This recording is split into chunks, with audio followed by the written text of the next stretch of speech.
Hey guys, it's Crispy. I don't have a stand, so I'm just gonna talk like this. And besides, I guess I kind of like this format better. Like when I can just do a lot of this over here. And kind of look through what I got and stuff a little bit. Not really, don't really matter. These are just things that I'm watching while I'm at home, whether it's like a Sunday or something. But whatever. I just got out of the theater and I just Saw X. Just got home right after work. It's usually what it is. Um, Saw X stars Tobin Bell and Shawnee Smith headlining the film with a bunch of victims. I don't know their names. I didn't look it up. This is just a first review. And I'll have to say, watching this movie, I was very nostalgic. I really felt it. It's like the first frame of this movie. It's the Lionsgate logo with the whole thunderstorm and going through the keyhole and all that, and I just felt instant nostalgia, and the Twisted Pictures logo, everything. I felt the whole thing, and I realized that this was the first Saw movie that I saw in the theater. Yeah, that I've seen in the theater, and I was like, wow, I can't believe it. But I put it into perspective. The first Saw film came out in 2004. I was like about 12 that time, like 12, 11, 12 years old when that movie came out in the theater. And then when I turned 18, none of the Saw films were already out because all the first 7 films from the original lineup have already played in theaters. So I didn't really get to watch a Saw film during its original time because I wasn't 18 and I couldn't get in a theater. I could have snuck in and watched one but to be honest, at a certain point, when I was old enough, I just kind of stopped listening too much to the Saw films. I did watch all of them, and like if I'd say what my favorites were at that time, it was 1, 2, and 6, and that's about it. All the rest of them were just filler for me.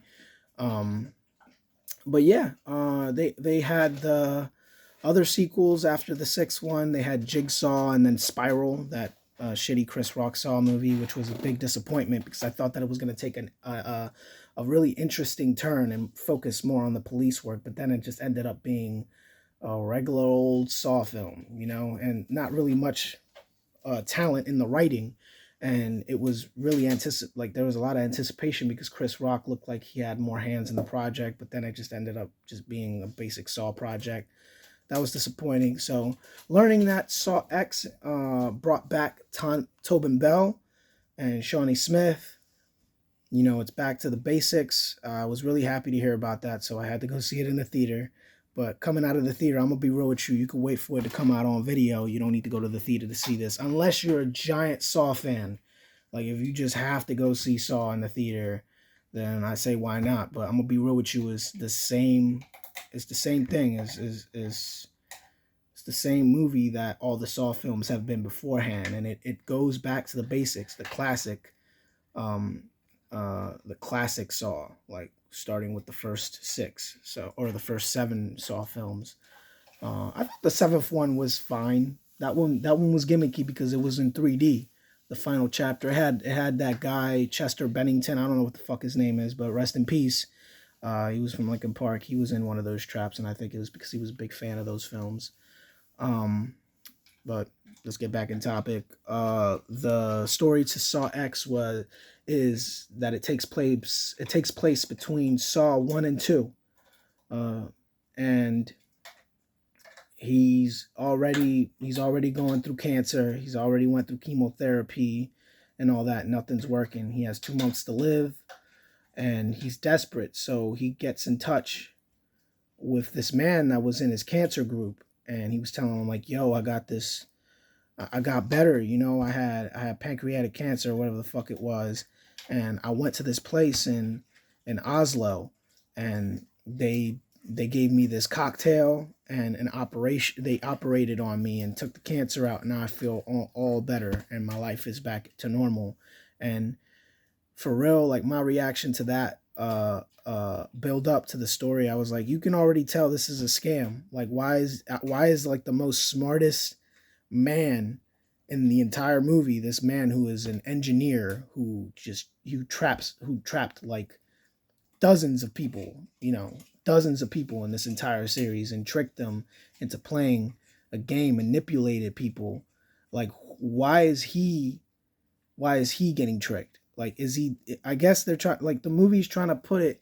He really. This is why Tobin Bell is such a great actor, because he really pulls it off into making you believe that he's so desperate to go along with anything to get the cancer off of him that he goes with it, and he gets ripped off by these people, and then that's what causes him to set traps on these motherfuckers. He figures out who all of them are that ripped them off, and then he does his revenge. And that's basically this entire movie.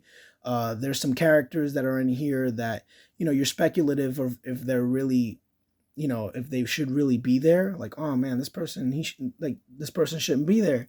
You know what I mean? But then there's some people in this that you're just like, this motherfucker needs to get it. Like, this person needs to die. This person needs to not live. But I like that kind of aspect of this film, that I was watching some traps and I was actually rooting for the person to win.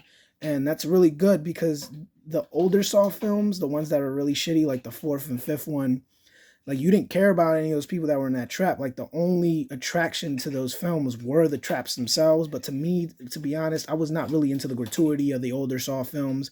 I was really into, like, where these characters were going and who they were and why they were there. And then, they can pontificate on what led them there, in a sense. But also, like, the whole message to the entire series of saying, like, did you have to cherish your life? I guess that's a very morbid way to put out the message, and it's a horror movie, so you can just have fun with it.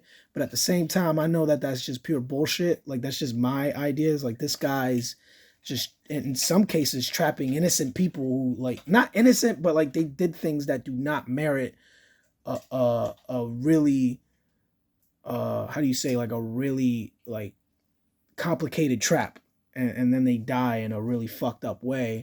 But in this movie, there's a lot of justification for why these people are here.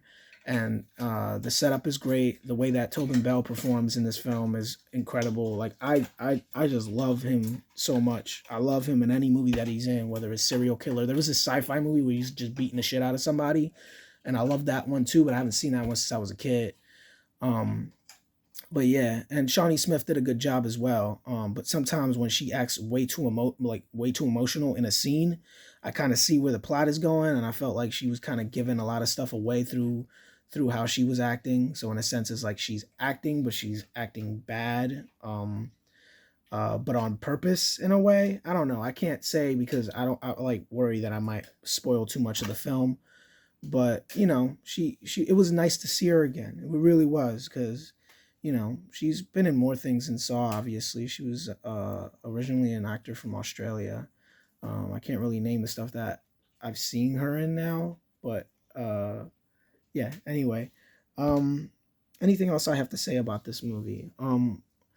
It's, I mean, it's the same as every other Saw film. Like, like, some of the plot threads in this film, like, it ends up being way too far-fetched for you to, like, believe that shit. Like, really, like, that's gonna happen, and they knew that that would happen, so it worked out for them. Like, it's like, and they kind of try to do something where something happens that it's not planned, but it's so like, yeah, no, you know what I mean?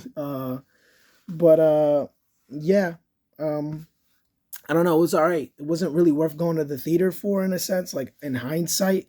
But I'm happy that I saw it in the theater, because I rather, at least watch one Saw movie in my life at a theater. I was like watching this one and thinking, like, man, I want to see the first one, or the second one. Like, I want to see that one in a big screen. That would be really nice, because those are the first two movies are the ones that are really close to my heart. I would love those, even though, like, obviously, like I said, the biggest weakness of this series is something that has been consistent throughout the entire freaking franchise. And if you're not really into Saw films, I like don't watch this movie. Like, don't, why the fuck are you bothering? Like, maybe it'll be good this time. Like, get the fuck out of here. Come on, bro.